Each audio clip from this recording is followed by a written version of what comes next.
So good afternoon and welcome to this webinar for Cambridge Marketing College. This is the hot topic, and it really is a hot topic right now, performance marketing.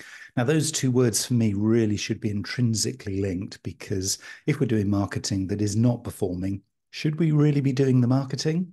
There's the big question, and that's something that we're going to see as a bit of a thread through this particular topic, as we cover a variety of different definitions, ways that you can increase the performance of your marketing, and a lot of the things to look out for. Because for a lot of us doing marketing day in, day out, particularly tactical marketing, where we're creating a lot of stuff, if we call it that, there is an opportunity for continuous improvement, and that is something I'm going to be evangelizing as we go through this.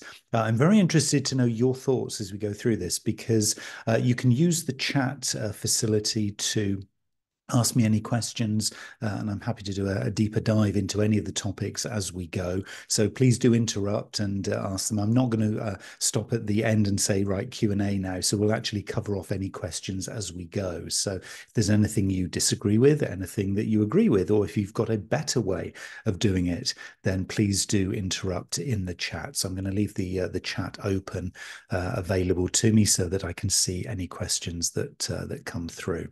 So feel free to add that as we go through this particular webinar. So let's start with a definition, because what we're looking to do here when we talk about performance marketing, I mean, this really is all about return on investment.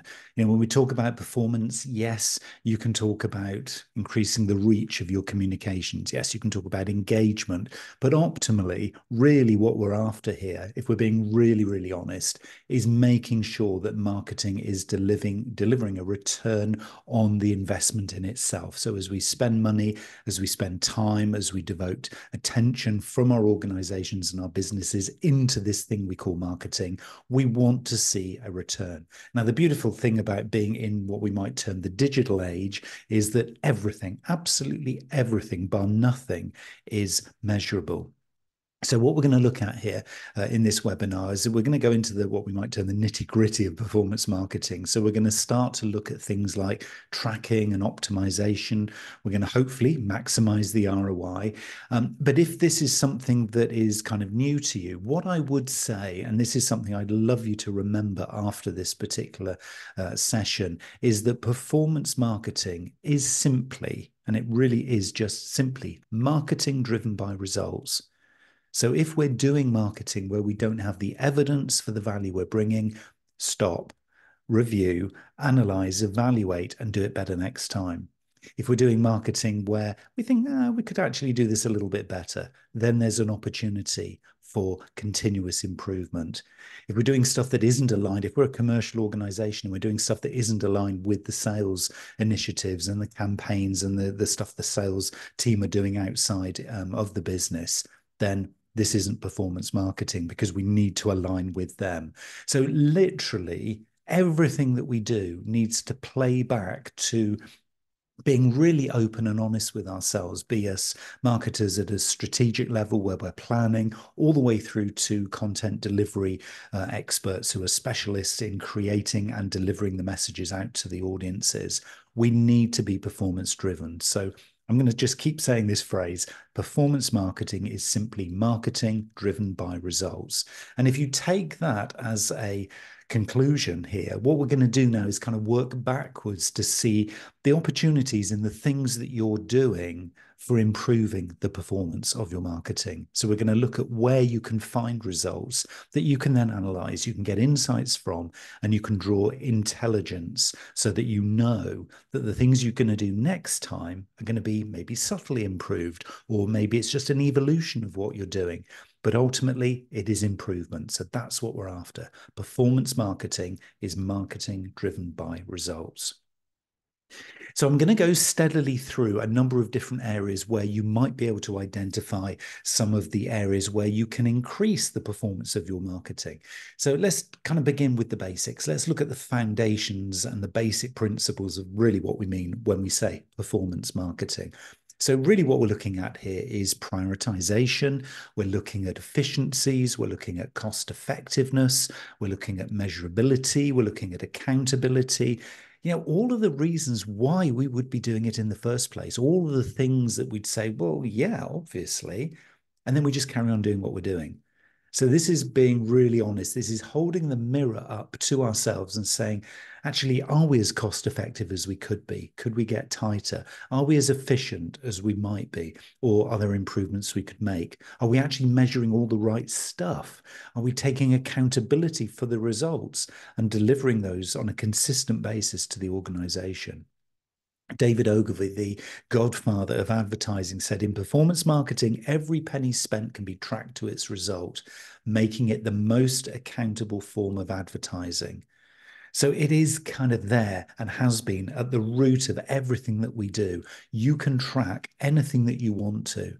One of the areas and one of the models, and with each of these little examples, I'm just going to give a little nod to a model or a framework that will give you a chance to hopefully integrate this with the work that you're doing currently, if you choose that some of these things are going to be where you're going to focus. I would say it's the AIDA model, really: attention, interest, desire, and action. At every stage of that process, you can increase the performance of your marketing. So at the attention stage, what is it you're actually measuring to get people's attention, and how are you performing there? How are you translating that attention into interest and then forging a desire and building on that engagement for them to take action?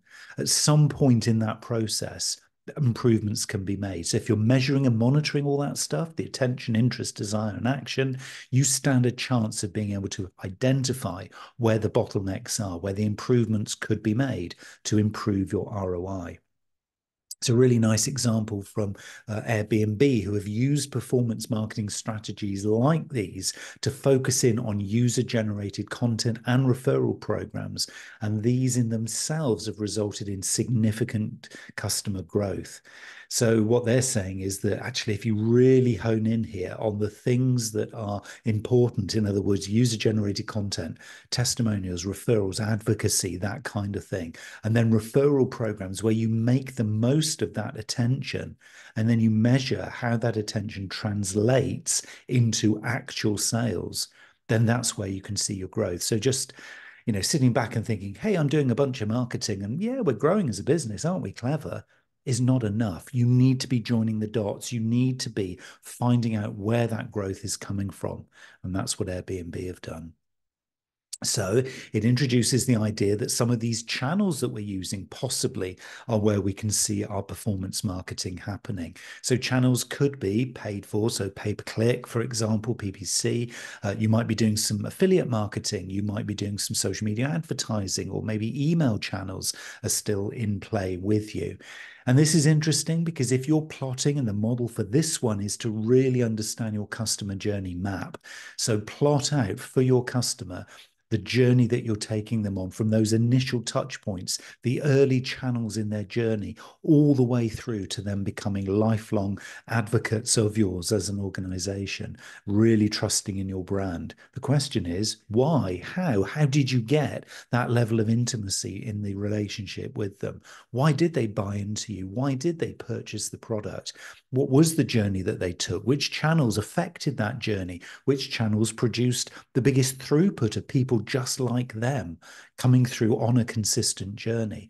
If you haven't done customer journey mapping, you probably know, if you've listened to my work before, that I am a real advocate. It's one of the biggest things that I always get my clients and the learners who I work with focusing in on, is the customer journey. Because if you don't know that, how can you identify the channels that are performing and the channels that need improvement? You can't. So it's really important to plot that out. And it's the kind of thing, little case study example here, Amazon's affiliate program. You may well be doing this yourself. You may well be part of the affiliate program. A lot of individuals are on Amazon's affiliate program, buying and selling, trading, if you like. It's a huge growth area. Amazon Associates stands as a really prime example of a successful affiliate marketing program that contributes significantly to their sales. And this is performance marketing. It's focusing on a growth channel that optimizes the trends that they're seeing in the marketplace. So for you, what trends are you seeing? For you, within your customer's journey, pick one customer type, one persona, and do a deep dive into the journey. Which channels are serving that journey? Which ones are, stimulating the growth, and which ones aren't? Which ones could you restrict or take out of the mix? These are key questions as you look at your channels. And of course, that takes us to segmentation and targeting. You can do targeting demographically, you can do persona targeting if you know this stuff, if you know which channels are working, the kinds of messages that are resonating, the kind of things that people are going to be responding to, then you can begin to do deeper performance marketing in your behavioral segmentation. You can do geographic targeting. The aim of marketing in this way, according to Peter Drucker, is to know and understand the customer so well that the product or service you offer them fits them and sells itself. And wouldn't that be incredible? If you've done this performance marketing thing so effectively, you know the channels, you've stripped out the noise, you've stripped out the content that doesn't work, and you've honed in on really understanding the customer and their needs and serving them with value so well that the product or service sells itself. It's possible. This is happening. A great model to use here is the STP model, the segmentation, targeting, and positioning model. It'll just be a nice, neat little checklist for you that will allow you to just take a sort of a step back for a moment and just look and see how you serve your customers. Because if you can do then something similar to what Spotify has done, which is use data-driven personalization, so then able and enabling them to target the advertising, which then enhances the customer experience and the level of engagement. It just makes things clear for you and clear for the customer. So if you can segment, target, and position, and this is really what I'm saying is that less is more. We should, if we're doing true performance marketing, be doing less stuff, but the stuff we're choosing to do, the stuff that we're focusing and prioritizing in on, is the stuff that really works. And key to this is that we have the evidence to prove it. So it's not all about saying, well, this is just my preferred channel because I enjoy being here. This is my preferred social network because I get a lot of engagement. And then, of course, you could challenge yourself and say, yeah, but how much of that leads to actual outcomes, purchases, true engagement, influencers, advocacy, and repeat sales? How much of that stuff is really performing? Well, this is where performance marketing comes in, because it will give you the kind of impetus, if you like, to be consistently fueling that data pot so you can make those judgments based on evidence, much as Spotify have done too. So metrics in performance marketing are absolutely key. And I want to get you away from, if you are already or still using this term, vanity metrics. And let's face it, we all do it. We've all been, over the last couple of decades, really sucked into vanity metrics. Those metrics that are not performance marketing, and they're not analyzing how we're doing, really. Those metrics like the number of followers. You know that one? Makes you feel good, doesn't it? The number of likes. Oh, the bane of my life. Every time I look at my content, my podcast, my latest post, I know the theory. I know performance marketing. And yet, what do? I look to see how many people have liked or engaged with it.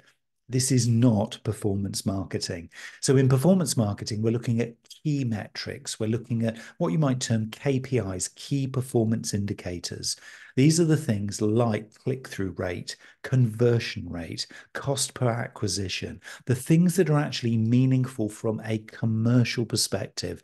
Your finance director doesn't care less whether you got 20 likes or 2,000 likes on that post, because what they're looking for is, yeah, but how many of those likes then move the person to the next stage in the journey? And from that next stage, then got some engagement, got a sales visit. And what was the conversion rate of those sales visits? How can we play that back to an improvement next time so we can increase the performance of that journey? That's what your finance director wants. So let's listen to them, because he or she is going to be passionately following your stuff if you can start to measure proper campaign effectiveness using the customer journey, the channels that you've looked at, the content that you're fueling that journey with, and maybe reinventing the customer journey into what we might call a conversion funnel. That's just the same thing, but it's kind of reinventing it so that at each step in that funnel, in that journey, we know we're going to get dropout. So we know that not every sales visit is going to lead to a sale. We know that every post isn't going to lead to click-throughs. But if we can be watching like a hawk forensically that conversion funnel and figuring out what is working best, then we can do more of that and less of what doesn't. This is not rocket science. I find myself saying this so often, that phrase, it's not rocket science. But why do so few marketers, including me, yes, I'm putting my hand on my heart and saying, yes, including me, why do so few do this? Why do we still get sucked into the metrics that are just for vanity? Those things that make you think, yeah, well, it was for brand awareness anyway. That stuff doesn't matter. Yes, of course, you have to get some follows and some likes to even be on the radar of your audience, but that's not what counts in performance marketing. We need to go deeper. Great example is Coca-Cola's well-known Share a Coke campaign that used metrics like these, particularly the click-through rate and the conversion rates, to measure and boost the campaign's success. They fine-tuned that campaign at every single step in every moment because they were forensically watching the impact of the content that was going out there, the advertising that was being done, and fine-tuned it on a real-time basis. This is performance marketing. It's not something you do at the end of the month. It's something that you live and breathe as you're doing your work. You're constantly challenging yourself with, how could I do that better? How could I find more data on that? How could I be watching the things that really matter? And take yourself away from the ego-fueled kind of vanity-centric stuff that we typically monitor on a day-to-day basis. Forget that stuff. Become a real, true performance marketer. And maybe actually even reinvent yourself, reinvent your job title within your role and say, I'm not just a marketer, not just a digital marketer, not just a content creator, not just a digital strategist. I'm a performance marketer. Somebody I work with very closely and have done for a number of years, one of my clients, doesn't call himself any longer marketing manager. He's a growth manager. And he's reinvented this title and it's rippled across the organization. The whole kind of preface behind that is that it's all about growth. It's all about seeing and constantly improving where growth can come from. And what he's doing is he's doing the next thing on our little list of our checklist is he's using the right tools and platforms to give him the evidence to back up that story. So Google Analytics, of course, Ads Manager, if you're doing Facebook advertising, for example, the likes of SEMrush for giving that kind of really detailed, granular level of performance feedback. He's doing that kind of stuff day in, day out. And the impact that is having just not in his base country, but across the world. He works for a big international group. Is quite profound. People are now looking to him. People are now asking him, how are you doing this?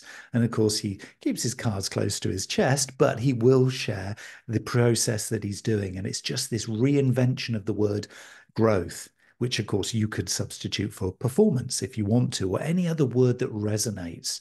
And this stuff is really happening. Some of the most successful and fastest growing organizations, organizations like Netflix, for example, have consistently over the years used things like Google Analytics to track user interactions and preferences, and not just looking at how many people came in through the front door of our website, but what did they do? Where did they go? And of course, if you're a Netflix subscriber, you'll know that often based on what you do and what you look at and what you watch, this will lead to improved content recommendations and marketing strategies that will serve you with more of actually what you're interested in.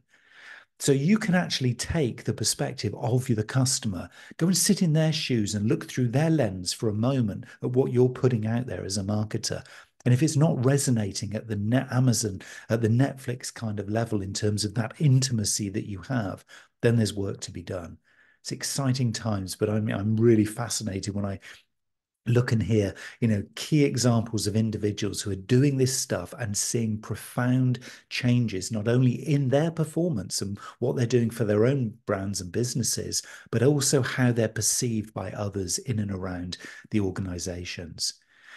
And of course, this opens up a whole range of different options for strategy optimization. You can optimize your campaigns, you can optimize your marketing plan. I mean, what better time at this point in the year to start to really look at yourself and say, okay, I'm going to get serious about this. You know, this whole performance marketing thing, it sounds too good to miss.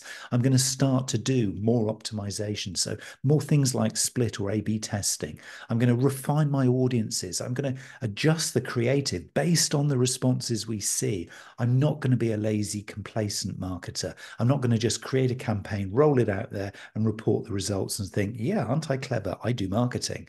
I'm actually going to be really self-critical, not in a negative way, but just in a, I know I can do better, consistently and constantly. Tom Fishburne, he has got this well-known quote where he says, the best marketing doesn't feel like marketing. And actually, what we're talking about here, when we define performance marketing, you could argue, well, actually, it's data manipulation, isn't it? Isn't this just deep thinking commercially about what the business needs? Isn't this planning and strategizing based around just successful engagement with what we might call stakeholders? And the answer is yes. If you think that marketing is all about content production, you're not even scratching the itch on the scratch of the itch of the surface of the problem. We need to go deeper. So you can be using things like the plan, do, check, act cycle, PDCA cycle. Research that and look into that if you want to start to build some prioritization around the kind of plans that you have, so you can begin this optimization. Performance marketing comes from optimization all the time, refining and tightening up and prioritizing what it is you do. Dropbox, great example. Dropbox's referral program, optimization, which significantly increased signups through A/B testing and then audience targeting. You know, if you are a user of Dropbox, cloud-based file and data storage platform, they will basically have a whole range of different levels of service that will, one of them will align with what your needs are as a marketer. So you can come in at the very base free level, small amount of data storage, few little tools and stuff and services that you can have there, the free, all the way up to the big, fully featured enterprise version. So you can customize it, and they will be listening and watching the way you use the service and the way that you introduce others, like them they have described through their referral program, so that other people just like you are coming in to get a service just like the one that you're using in practice, not the one that Dropbox makes up and hopes you're going to use, but the one that you actually use in practice. This is campaign optimization. Do not, if you want to be a performance marketer, make too many assumptions. You can make an assumption at the outset. You've got to start somewhere, but then very quickly find, gather, and analyze the evidence that either proves or disproves your assumption. And if it disproves it, make another assumption, fine tune, test it, optimize it. This is what we're doing as performance marketers, constantly and continuously improving everything that we do. Then we're going to be able to make big judgments on things like organic or paid growth, for example. You know, a lot of organizations don't have deep pockets right now. I know that. I can feel that. I feel your pain if you're in that box. So a lot of us are looking for organic growth, but there will be times when you're able to put a little bit of an extra impetus, if you like, around the content production that you're doing by maybe doing a little bit of paid advertising for a specific reason, for a specific activity or a specific campaign. So integrating both organic and paid strategies is a really key way of doing this. You can use something like the IMC approach. This is the integrated marketing communications approach. It's another little model for you to play with that allows you to visualize maybe some paid targeting, some paid sort of demographic profiling and publishing of paid content alongside your organic strategies. And those might be, your social media, your blogging, your newsletters, maybe your email campaigns. And you would then be able to then balance these two things so that, again, within your performance tracking, you can see which one is working within which particular sort of target customer group or persona group that you're effectively targeting. So you'll be able to see which one's working at one particular time or through a particular channel. GoPro have got a well-publicized balanced use of user-generated content, which is very organic, and paid, which was targeted social media ad spend. And this has enhanced brand engagement and growth at the same time. So not only have they got their customers or potential prospects into the mix to have some engagement through that UGC, the user-generated content, but then they balance that with a call to action through targeted social media advertising. So they've paid to then boost the profiling of that user-generated organic content to people who are interested. So you kind of see the post, and then the next time you look, it's like, oh, all right, now here's the click-through, here's the call to action. Very, very clever, very sophisticated. Research it if you're not aware or you haven't seen that one, because that is a very effective way of kind of blending these two things together. And what it does is it gives a very clear role to your content. Again, if we're doing this and changing things up, really ratcheting up the performance marketing agenda this year, then it gives you a very, very clear profile and role for content in your performance marketing. So rather than just, yeah, I produce content, yeah, do a bit of social media, we hope some of it sticks, but we're not really kind of sure what, but we'll just keep doing what we do, happily, sort of jogging along. Oh, isn't it really fun? Well, I'm a marketer. It's not good enough. It simply isn't good enough. And I fall into this category a lot as well.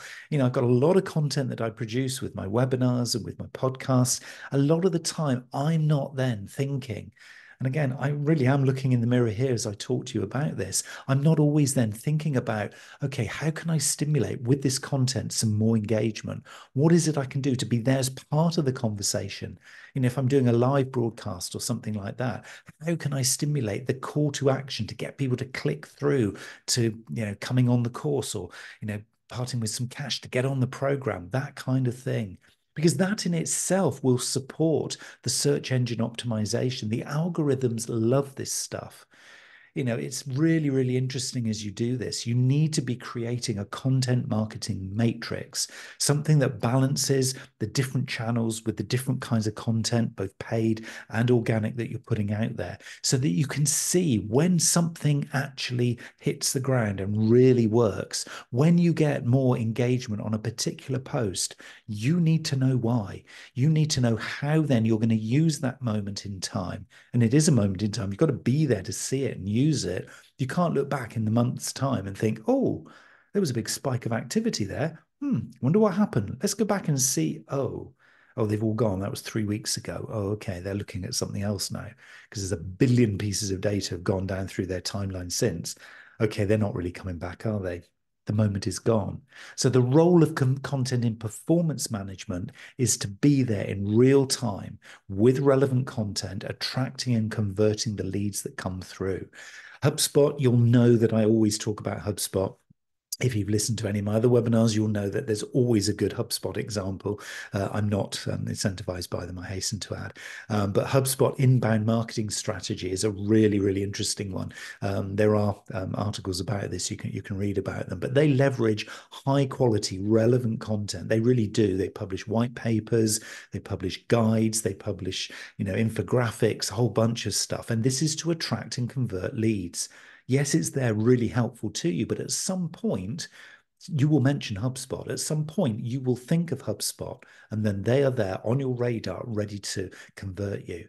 So it's not by just pure generosity. It is obviously very generous and they give huge value, but that's only the start of the journey. So it's what are they going to do with that next? That's the key. So by using a content marketing matrix, you can plot your channels against your content type, and then you can see where the balance is and where to prioritize. Super, super important. Remember that word I said right at the start of this? It is about prioritization. That is going to be really, really key for you. So where's this kind of going? Where is this kind of performance marketing thing going? Well, understandably and probably not surprisingly, the letters A and I crop up. So AI and machine learning, voice search optimization, influencer marketing. This is where the future of performance marketing is headed right now here in 2024.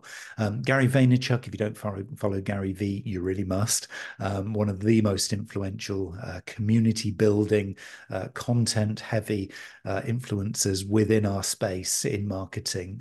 Gary V, says the future of marketing is a genuine interest in fostering a community. This is where performance marketing is going. It really is. So no matter what you think of AI, no matter what you think of machine learning, generative or non-generative AI, no matter whether you're focused on voice search right now or not, whether you're thinking about maybe getting a micro-influencer marketing plan in place this year, if you are or aren't doing any of these things, the key word here in performance marketing is community. It is all about building a community of like-minded people around you, customers, stakeholders, suppliers, influencers, advocates, followers, colleagues, peers, employees, people within your organization, any stakeholder within your kind of visible horizon are an opportunity to start to build some intimate relationships that will fuel your performance marketing going forward. And then you can use some of these upcoming trends or emerging trends, the things like AI and machine learning, to begin to really supercharge the way that you listen, the way that you interpret, the way that you evaluate, and the way that you then continuously improve everything that you do. There are a lot of great examples. A well-published one currently is Sephora's use of AI and AR technology for virtual product trials. So enhancing customer experience and sales through the use of putting products actually in your hand before you want to use them, but using AI to make sure that the right product is being targeted at you as a personalized individual. So they know it's you coming into the customer journey, and then they're going to serve you with what you want, not a generic single one-size-all-fits-all product, but something that's really relevant to you. So again, think about what you're doing. Are you trying to make every customer come in on the same journey to get the same solution? Or are you, and the answer in brackets, by the way, here's the spoiler, yes, you can, are you able to focus on personalization? This big data thing, this AI machine learning thing, opens up a host of opportunities here. And of course, it comes around to this thing, which I just mentioned very briefly, but I'm going to mention it here because this is an important point here. When you're doing your AI stuff in performance marketing, and if you're already on the journey of continuous improvement, then split testing is going to be your friend. The lovely thing about AI is it allows you to do multivariate testing. So split testing, if you're not aware of it, is testing one version against another thing where only one thing is different. So you might put a social media post out, and then you put out the same post, but you change the image, but you don't change anything else. So it's an identical post apart from the A versus B version, and then you can test the difference. Multivariate testing, which you can do through platforms that do use AI, email platforms like, say, MailChimp, for example, use AI to do multivariate testing where you put version A out, but it has a number of differences between version B. And they are able to use AI in the background, so it's way more than you as a human can do. And they are able then to tell you which elements of that different version of that particular email that you've just sent out made the difference, made the open rate better, made the click-through rate stronger than version A. So this stuff is now possible. We really need to then be listening forensically, listening almost like stalkers to, our customers and really how they're performing and how they're interacting with our products and services. And then build a measure, learn, feedback loop. There is a lean startup, build, measure, learn, feedback loop model that you can research and find, because that will allow you to, continuously test everything that you do so that all of the time, everything is feeding back into this machine of continuous improvement. Because we can say very easily and very kind of, randomly, oh, yes, yeah, we do continuous improvement. But if somebody was to challenge you and say, well, how do you do continuous improvement? Well, we listen to our customers. Well, how do you listen to your customers? Well, once a year, we do a bit of a survey, customer satisfaction survey. But that's not really listening to your customers, is it? That's a once a year survey. So what we're able to do here in performance marketing is to say, well, actually, technically, and in theory, I could listen to everything that my customer does and says and thinks and responds to and acts and behaves on. So if I take that theory, what would I really like to know? Booking.com, great example of continuous A/B testing, and it is basically built into Booking.com's culture. We've talked here about Netflix serving you up with stuff that is very personalized to you. Amazon, we know, have been doing this for decades. Well, Booking.com, if you don't book things, hotels and holidays and stuff through booking.com, just get in and have a little look, set up an account and see what you're served with, because they continuously use A/B testing, leading to website optimization and increased conversion rates. They have got some very sophisticated algorithms running behind what you get to see as a customer on the page. And it's a completely different experience if you log in to the one if I log in. We'll see different properties, we'll see different offers, we'll see different incentives and initiatives. This is the level that we need to be working to. It is super exciting, but it requires a commitment. So how can we begin to do this? And I'm talking now really about this kind of AI, real-time driven personalization in performance marketing. Well, AI algorithms will allow you to do this stuff in real time. You can get really down and deep into the data here. This is all about setting some targets, setting some plans for highly personalized content, product recommendations, increasing the engagement, looking at your conversion rates, and being, really, really, unsatisfied to a point with the way that you've done it before. Again, coming back to the Netflix example, I mean, they use something called predictive analytics framework. There's another model for you, the predictive analytics framework. And they have an AI-driven recommendation system.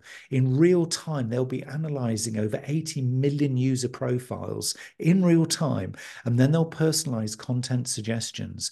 And this accounts for an estimated 75% of viewer activity. It's incredible. And also, the surprising bit about this is it doesn't only recommend existing content, but also influences the creation of the new content based on predictive models of viewer preferences. So as you start to watch a particular genre of horror movies, for example, and you discount some, but you like a certain other style of movie, that will feed into the algorithm, that will feed into the analysis they're doing. So they can then go and commission shows that they know you are going to enjoy. And then, of course, the algorithm then presents those to you the next time you log in and after they've created them. So the logic is very, very simple. The theory is very simple. The algorithms behind it are obviously off the scale complex. But the theory and the philosophy here is about really listening to real-time personalization feedback. And of course, this can apply if you're doing anything like, say, programmatic advertising, which has for many, many years been, in the realm of those with big advertising budgets. But basically, in the sphere that we're talking here in performance marketing, it gives you the option for doing what we might say real-time bidding. There is an algorithm called the RTB algorithm, which allows you to bid in real time using optimized AI for the space, the real estate for that ad spend to go in the right place at the right time. So, for example, Trade Desk's use of AI in programmatic advertising has helped a leading car brand, which is nameless, but there is a leading car brand, to achieve a 98% accuracy rate in targeting audiences who are ready and likely to purchase a new vehicle in that moment. So this is incredibly complex stuff. But again, it just follows this principle that if you're there and willing to do this, this is not a once a month reporting activity. Marketers of old, the old school marketer, would have done a monthly report and been really proud with the dashboard and the way they report. Performance marketer is there at their dashboard every moment, and every moment they're breathing and awake and in work, this is what they're doing. And why are they doing it? Because they want to have much more of a predictive view of customer behavior, and then use the AI as available to predict future customer behaviors based on this historical data, based on this real-time scenario. So as a particular customer group starts to behave and perform in a different way or a particular way, so maybe use a certain type of hashtag, for example, then this kind of modeling behavior allows you to integrate your content in with that hashtag in real time. And what is going to happen then? Well, you're then in part of the conversation. Starbucks, another great example of an organization who have used AI to analyze customer data across multiple touch points, both digitally and also in store, to predict purchase behavior and then personalize marketing offers, which will in turn lead to increased customer retention and sales. So, the next little incentive or little promotion that you get as you go into a Starbucks is not by mistake. And the one that you get is going to be different to the one I get because of a whole bunch of different AI system generated behavior modeling algorithms. So it's a really interesting one. And of course, it not only predicts what and when a customer is likely to purchase, but also personalizes, for example, the mobile app interface for each customer, enhancing their customer experience. This is true personalization. It can be done. It is being done. It's time for you to start up in the game and thinking how you can translate some of these ideas into the world that you're offering up for your customers. And of course, ultimately, it will play out in enhanced ad creative, both paid and organic. So when you're doing your advertising, you're doing your banners, you're doing your content, you're producing your videos, you're doing your imagery, this kind of AI leveraging is really, really important. And it will script potentially in the not too distant future real time changes to the advertising that is presented to a particular individual. So they will have something that is in the real time created for them on the fly based on what they've done at that point in the customer journey. So it's personalized, it's customized, it maximizes the value that they feel, but it also maximizes the value that you get then in return from the business. There's a lot of case studies, a lot of examples from the IBM Watson archive of case studies and sort of white papers. IBM have had Watson for many, many years as an AI, and it's now got a lot of data and a lot of inputs and stuff. We can learn a lot from that. Again, if you're going to get an account with IBM Watson, then it is a big ticket commitment. So for most of us, we would be looking at it as a principle and as a set of best practices that we then need to translate into things that we can do on the ground in our businesses to become performance marketers. So if we were to bring all of those things to bear, bring all of those things together and start to try and create like a little mini plan, I've got some action steps for you. So these are going to take 5 kind of steps, if you like, and this will be what I'll round this particular session off with. So 5 steps to becoming a performance marketer. So the first one is to implement real-time personalization using AI. Okay, so your steps are collect some data, some user data across various touch points. So your website, your app, your social media, etc. Use AI tools that offer real-time analytics and personalization to dive deeply into those and understand what's going on. So Adobe Experience platform or Google Analytics, obviously, if it's your website, all of these are now AI powered. So get a real grasp at each of these various touch points as to what's going on.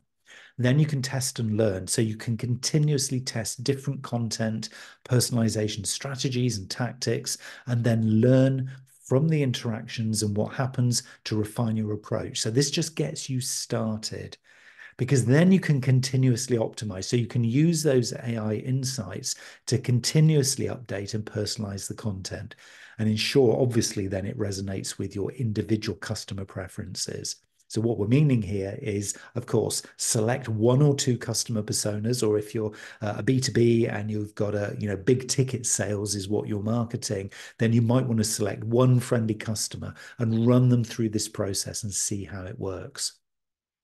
Step 2 then is you can optimize any kind of, if you're doing programmatic ad buying or you're doing any kind of sort of paid for advertising, choosing the right platform driven by AI. So choose a platform that integrates AI for real-time bidding. So things like the Trade Desk or Google DV360. For the rest of us, really what we're looking to do here is set some really clear objectives around the data that we've captured and analyzed with the AI to just give us some insights. If you've got ChatGPT 4, for example, now, you can you can use the little paperclip icon in the search bar, or the prompt bar rather than search, although you can use it for search. You can obviously use that little paperclip and load up your report and say, ChatGPT, please analyze this for me and make some recommendations to increase and optimize my campaign based on the goals, whether they're brand awareness, conversions, or engagement. Be really clear to ChatGPT and say, give me some recommendations of the next steps. And then you'll have an opportunity then to regularly review the campaign performance. And then if you're doing programmatic advertising, adjust your bidding strategies. But again, for the rest of us, start to become tighter and tighter on the performance targeting of our campaigns. We can also then, step 3, begin to take that information and use AI to begin to predict our customer behavior going forward. So we can compile historic customer data. So this could be purchase history, this could be browsing behavior, it could be engagement metrics, social media insights. If you've got a customer relationship management system, you can basically plug the data into that as well. If you're working at a high end, so you're a corporate and you've got the features like SAS or IBM Watson to hand, clearly that will be some predictive analysis tools that you can use. For the rest of us, ChatGPT will get you started. So plug that kind of data in there and ask it to model and forecast some potential future behaviors, purchase patterns and preferences. Ask GPT to, predict maybe the top 3 things that it reckons from this data is going to happen next month. I've tried this and it's very, very interesting. It gives you a starting point of where to begin to increase your presence as a performance marketer. And of course, then, as we know, with each of these steps, you can use the predictions to tailor your marketing plans, strategies, and tactics, from personalization to the timing of the campaigns. But remember, this is not a one-time activity, because once you start this, you're going to be doing this on an ongoing basis. So point 4 of our 5 steps is to incorporate the AI in creative ad or content development. So analyzing past campaigns, put into the AI tools that you've chosen the past campaign data to understand what worked and what didn't. So if you can't see what has gone on, you can't see which particular creative worked best in a particular campaign, and you've spent so much time going through the numbers, forensically trying as a human being, give it to ChatGPT or give it to something else, another AI tool that you have, and get it to do the hard yards, get it to do the deep dive and understand what worked and what didn't. You can then use things like Canva in GPT to explore AI creative development. So you can generate version A and version B. So you can do an A/B test and continuously test AI generated creative against maybe your traditional ones and measure the effectiveness. Does Canva in GPT produce a better result than the one that you've traditionally done? Constantly on the lookout for the best version at every time, allowing you then, of course, to refine based on the performance. And this is performance marketing, reiterating what you're doing, refining your creative assets based on both the AI recommendations and also testing outcomes. That's really key. So you can see a bit of a theme here. AI is going to be your friend. It is your glamorous assistant here, helping you with your performance marketing. You've got to kind of do the hard yards to get the information to start to fuel it. But then AI is sat on your shoulder or by your side, helping you to become a performance marketer. You don't have to do all of the number crunching. Let AI do that. You don't have to do the predictive stuff. But what you have to do is control step 5, which is the continuous learning and adaptation through these AI insights. So set up a feedback loop, establish a system or a process where all of these AI insights feed directly into your strategy adjustments. Make sure everybody's aware. So train anybody on your team to understand and utilize this AI-driven data and all of these tools effectively. Set up processes, checklists, systems of how to do this. 1, for your colleagues, but also 2, so you can be consistent in the way that you prompt your AIs to working with you, to actually coming to evaluating the information they give to you. And stay informed, of course, on the advances in AI. Regularly update your knowledge and the tools based on the latest AI advancements in marketing in particular. There's a lot of hype, a lot of noise in the whole AI development area. But you need to focus in on the ones that are going to apply to you as a marketer. This is how you evolve as a data and data-driven, evidence-based performance marketer.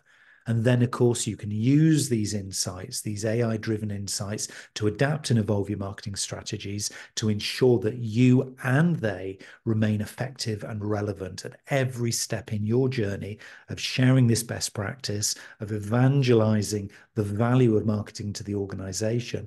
And ultimately, by following these steps, you can effectively leverage AI in your performance marketing strategies, and you will, just by definition, stay ahead in this rapidly evolving digital landscape.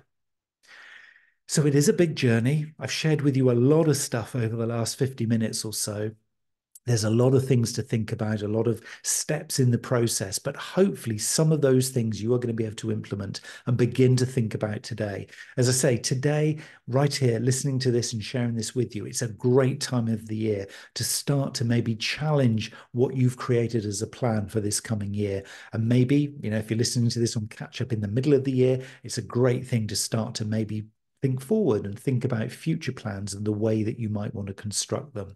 These are very exciting times. Performance marketing is taking a huge leap forward. With the advent of AI being there as our servant by our side, we're able to become really high quality professional performance marketers. And maybe then you might be able to take the new title, growth marketer, within your organization going forward. The very best of luck with this journey. It is a long journey. It is a journey of continuous improvement. I wish you every success, but remember, it is about every single day, every single way, every single AI opportunity, getting deeper with the data, truly listening to your customers, monitoring what they do in reality, and then the continuous performance of every single thing that you do should be in your heart and mind at every step in your journey. Good luck, and I wish you all the best on this journey ahead.